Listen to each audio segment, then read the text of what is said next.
Kasih karunia dari Allah Bapa, kasih sayang dari Tuhan kita Yesus Kristus, dan persekutuan daripada Roh Kudus, itulah kiranya memberkati kamu sekalian.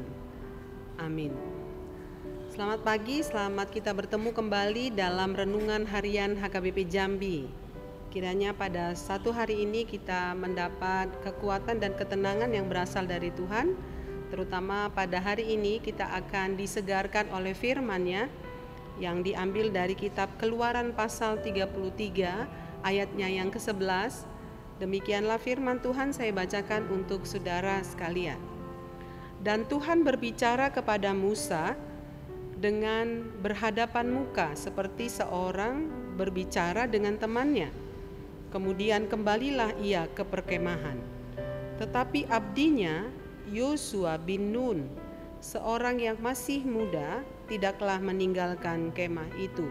Demikianlah firman Tuhan. Saudara belajar dari Musa dalam perikop kita pada hari ini, dia adalah figur yang tidak mengandalkan kekuatan dan mengandalkan pikirannya di dalam memimpin bangsa Israel yang sangat besar itu. Ada banyak problem yang dia hadapi ketika memimpin bangsa itu dengan segala lika-liku karakter dan masalah-masalah yang dihadapi di dalam perjalanan keluar dari Mesir menuju tanah Kanaan yang dijanjikan Tuhan kepada bangsa itu. Karena itu satu rahasia kekuatan Musa adalah selama 40 tahun memimpin bangsa itu, kita dapatkan dalam perikop pada hari ini bahwasannya saudara, dia adalah orang yang bergantung dengan Tuhan, bahkan sangat bergantung. Nampak dalam perikop ini bahwasannya Musa selalu memperkatakan persoalannya kepada Tuhan. Musa selalu berbicara dengan Tuhan, dan ketika dia sudah berbicara dengan Tuhan, yang dia dapatkan adalah kekuatan, yang dia dapatkan adalah ketenangan, yang kemudian dia transferkan kepada bangsa yang dia pimpin. Saudara yang kekasih, ada banyak tekanan yang dihadapi oleh Musa. Ada banyak masalah yang dihadapi, tetapi Musa adalah orang yang bergaul akrab dengan Tuhan. Dia sangat intim dan dekat dengan Tuhan. Dia selalu memberikan waktunya menyendiri bersama dengan Tuhan untuk berbicara, berbincang-bincang, untuk curhat, untuk banyak hal yang mau dia perkatakan kepada Tuhan. Karena itu kita melihat bahwa Musa sedang berhadapan muka dengan Allah seperti berbicara kepada temannya. Bagaimana berbicara kepada teman, saudara? Sepertinya tidak ada jarak, berbicara dengan teman begitu lugas, apa adanya, menyatakan aware dengan dirinya, dan dia sangat terbuka di hadapan Tuhan dengan segala kelemahannya, dengan segala kekurangannya dia sampaikan kepada Tuhan. Bagaimana Tuhan itu bagaikan teman bagi dia. Dalam perjanjian baru kita temukan juga bahwa Yesus itu adalah sahabat bagi semua. Yesus itu adalah sahabat orang berdosa, sahabat orang-orang yang mau datang kepadanya. Nah, dalam nats ini kita juga dapat melihatnya. Dan ini adalah rahasia kekuatan dari Musa sebagai seorang pemimpin. Firman Tuhan ini menggambarkan kepada kita bahwa alangkah baiknya kita memiliki hubungan yang pribadi dengan Tuhan. Alangkah baiknya kita yang hidup di zaman ini dan hari ini dan esok dan selama-lamanya, saudara, supaya kita menjalin keakraban dengan Tuhan. Kita memberikan waktu khusus kepada Tuhan untuk bicara, kita memberikan ruang bagi Tuhan untuk hidup, untuk bisa berintervensi di dalam kehidupan kita. Karena itu, di mana kita dapat berbicara kepada Tuhan, disitulah kita menemukan kelegaan dan demi kelegaan di dalam menjalani kehidupan kita, agar kita tidak terasing dengan Tuhan, kita tidak jauh dengan Tuhan, tetapi kita tetap dekat, memelihara hubungan yang akrab dan yang intim dengan Dia, karena Dia adalah sumber kekuatan, karena Dia adalah sumber hikmat dan sumber damai sejahtera. Dan ketika kita bicara dengan Dia, maka akan tertransferkanlah apa yang dimiliki oleh Sang Allah itu kepada kehidupan kita sebagai manusia. Pasti Allah memberikan pengaruh kepada kita, terutama adalah pengaruh baik yang akan kita teruskan di dalam kehidupan kita.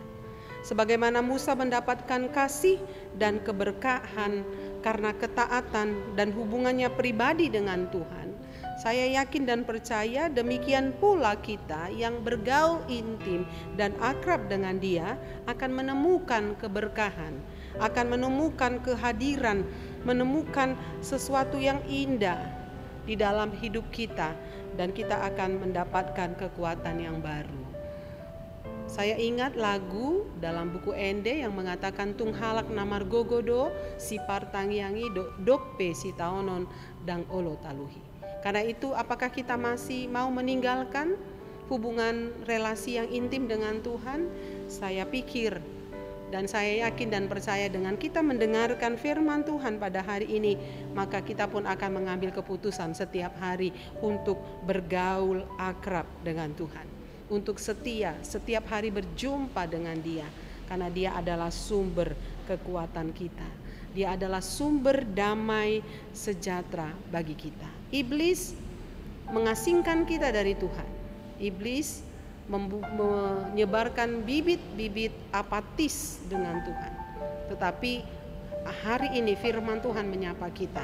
Bergaul akrab dengan Tuhan akan mendatangkan sukacita, damai sejahtera, dan kekuatan. Mari kita lakukan ini setiap hari, memberikan waktu khusus baginya. Maka kita akan menikmati hari-hari kita indah. Maka hari-hari kita dipenuhi dengan damai sejahtera. Kita akan memperoleh satu kekuatan kepada kekuatan yang baru. Tidak ada ruginya kita datang dan berjumpa dengan Tuhan dalam percakapan-percakapan kita, mendengarkan suaranya dan berbicara kepadanya, dan di dalamnya kita akan menemukan damai sejahtera. Tuhan memberkati kita semua untuk mempraktekkan ayat ini. Kita adalah sahabat bagi Tuhan. Amin. Kita berdoa. Terima kasih Tuhan yang baik, yang membuka peluang bagi siapa saja untuk datang kepadamu.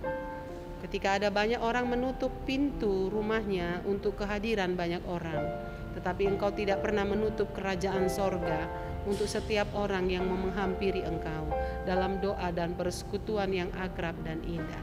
Kerajaan sorga terbuka bagi siapa saja dengan hati yang tulus dan ikhlas untuk memohon pertolongan Tuhan. kiranya mengajarkan kami pada saat ini untuk kami tulus dan ikhlas, dan dalam iman percaya menghampiri tahta kemuliaan Tuhan dalam doa-doa kami, dalam persekutuan kami yang indah, maka kami akan memperoleh hal yang ajaib dalam kehidupan kami. Terima kasih Tuhan. Di layar kaca ini hamba-Mu berdoa buat seluruh jemaat-Mu, mulai dari anak-anak sekolah minggu. Kiranya Tuhan memelihara anak-anak kami, mereka bertumbuh kembang sesuai dengan kehendak Tuhan, sesuai dengan umur mereka dan sesuai dengan zaman hari ini. Kuatkan para orang tua untuk bisa dengan sukacita membimbing anak-anaknya, menghantar anak-anaknya ke dalam masa depan yang baik, mencukupkan setiap apa yang mereka perlukan. Anak kami remaja dan Poso Bulung juga Tuhan jaga dan pelihara mereka dalam kehidupan rutinitas mereka sehari-hari untuk mengejar cita-cita dan masa depan. Ialah anak-anak kami berhasil untuk mereka mengalahkan diri mereka sendiri, mengalahkan keangkuhan, mengalahkan godaan, tetapi mereka bergaul akrab dengan Tuhan seperti Musa dan Joshua juga sebagai seorang yang muda hidup bergaul akrab dengan Tuhan. Terima kasih, hamba-Mu berdoa buat para lansia, dijaga dan dipelihara Tuhan, mereka menikmati sisa-sisa umur mereka semakin intim dan dekat dengan Tuhan. Jemaat-Mu yang dalam keadaan sakit, yang kami tidak sebutkan namanya satu persatu, apakah di rumah sakit ataupun di rumah mereka masing-masing, Tuhan kiranya berkenan untuk mendengarkan doa mereka, menjamah tubuh mereka yang sakit, memulihkan mereka, memulihkan fisik, hati dan pikiran mereka. Dengan kesembuhan itu mereka boleh Tuhan bersyukur, memuji dan memuliakan nama Tuhan. Berkatilah tiap rumah tangga anak-anak Tuhan, diisi dengan damai sejahtera, saling mengasihi, menerima satu dengan yang lain. Ekonomi rumah tangga anak-anak Tuhan, kiranya Engkau yang memberkati, jauhlah dari segala hal-hal yang merugikan mereka, tetapi bimbinglah mereka ke dalam kehidupan yang kekal. Terima kasih Bapa di surga yang merindukan untuk mendapatkan keturunan, kiranya Tuhan memberikan tepat pada waktunya, karena Engkau sumber segala berkat yang ada di bumi ini.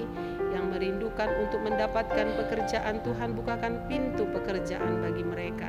Yang merindukan untuk mendapat pendamping hidup, Tuhan kiranya mereka bisa menemukan yang hidup bersama dengan mereka, yang takut akan Tuhan, yang hidup nantinya mereka bisa bersama-sama membangun kehidupan untuk saling mengasihi dan melengkapi. Terpujilah Engkau Tuhan, berkati gereja menjadi saluran berkat, menyampaikan kebenaran firman Tuhan dengan baik dan benar. Bertambahkanlah orang-orang yang takut akan Tuhan, yang beribadah kepada Tuhan, dan biarlah semakin banyak orang-orang yang memuji memuliakan Tuhan. Dengarkanlah doa kami ya Bapa, dalam Yesus Kristus kami berdoa dan mengucap syukur. Amin. Salam, selamat pagi, selamat kita beraktivitas, nama Tuhan ditinggikan dan dimuliakan.